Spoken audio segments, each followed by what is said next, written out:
मेरा नाम काव्या है। मेरी उम्र उस समय 22 साल थी और मैं बीए के आखिरी साल में पढ़ रही थी। लोग कहते थे कि मेरी मुस्कान बहुत अलग है, शायद इसलिए क्योंकि मैं छोटी-छोटी चीज़ों में भी खुश हो जाती थी।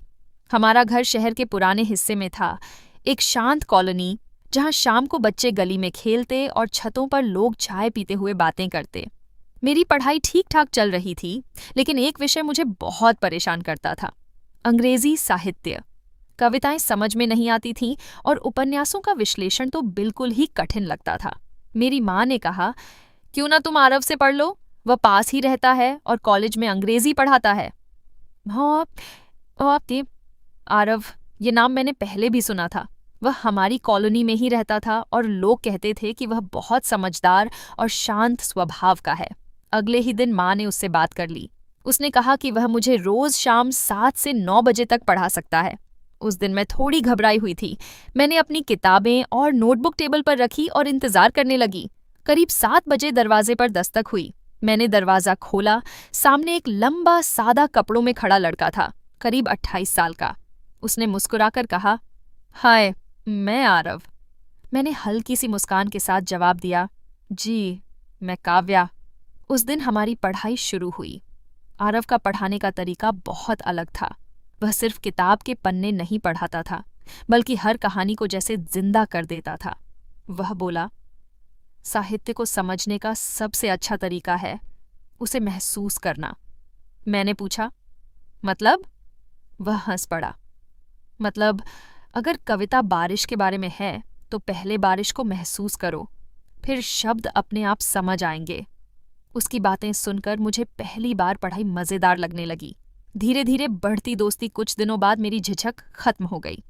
अब हम पढ़ाई के साथ साथ हंसी मजाक भी करने लगे थे। कभी कभी वह मुझे छोटे छोटे सवाल पूछता, अगर तुम्हें अपनी जिंदगी पर कहानी लिखनी हो तो उसका नाम क्या होगा?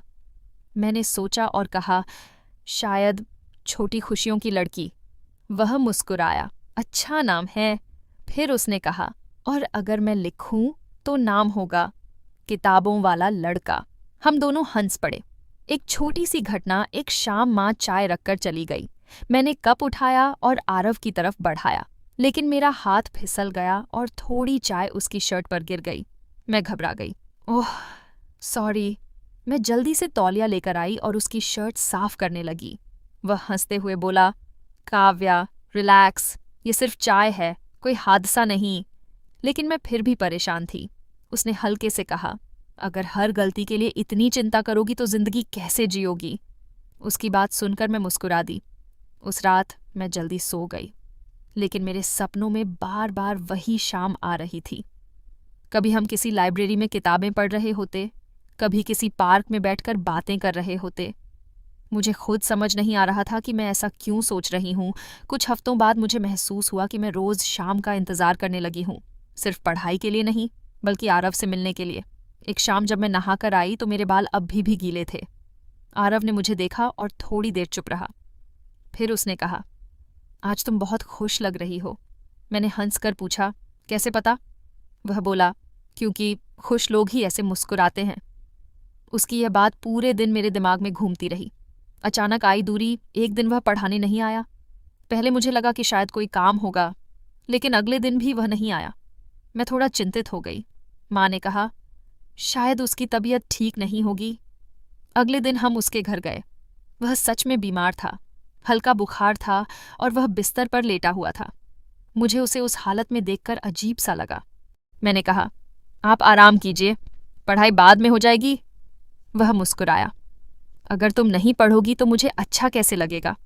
करीब आने के पल कुछ दिनों तक मैं रोज उसे देखने जाती रही। कभी उसके लिए सूप बना देती, कभी किताब पढ़कर सुनाती। हमारी बातें अब पढ़ाई से ज्यादा जिंदगी के बारे में होने लगी थीं। एक दिन उसने अचानक पूछा, काव्या, तुम्हें क्या लगता है, दोस्ती और प्यार में क्या फर्क होता है? मैं थोड़ी चुप रही, फिर बोली, शायद दोस्ती में हम किसी को पसंद करते हैं और प्यार में उसकी चिंता करने लगते हैं। वह मेरी तरफ देखने लगा। तो तुम मेरी चिंता करती हो? मेरे पास जवाब नहीं था। वो पल, कुछ दिनों बाद वह पूरी तरह ठीक हो गया और फिर से मुझे पढ़ाने आने लगा। लेकिन अब हमारे बीच कुछ बदल चुका था। हमारी नजरें ज्यादा मिलती थीं और हर छोटी बात में एक अलग सा एहसास होता था। एक शाम पढ़ाई खत्म होने के बाद वही